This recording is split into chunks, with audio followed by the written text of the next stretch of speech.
Here is MRI on 55-year-old with history of known transitional cell carcinoma of the urinary bladder. This patient had nuclear bone scan which showed subtle increased uptake in the distal third of the shaft of the left femur. Hence, this MRI was performed.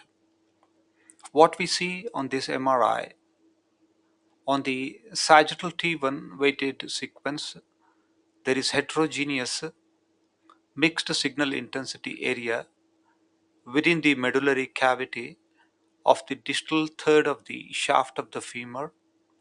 The margins are thin, irregular, and well defined. There is abrupt narrow zone of transition. There is no bone expansion, no endosteal scalloping. The cortex appears normal with no evidence of cortical thinning or cortical thickening, no periosteal reaction, no soft tissue component. On the T1, the lesion shows again mixed signal intensity similar to the T2 sequence, and on the STIR sequence there are multiple areas of increased signal intensity, but again this is again showing mixed signal intensity area. Based on these features, we can confidently say that this is a long-standing benign lesion despite the history of transitional cell carcinoma.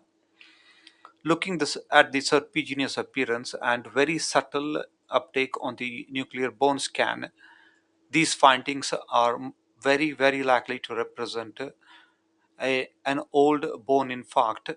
The cause is not clear, but the features are quite typical for an old bone infarct.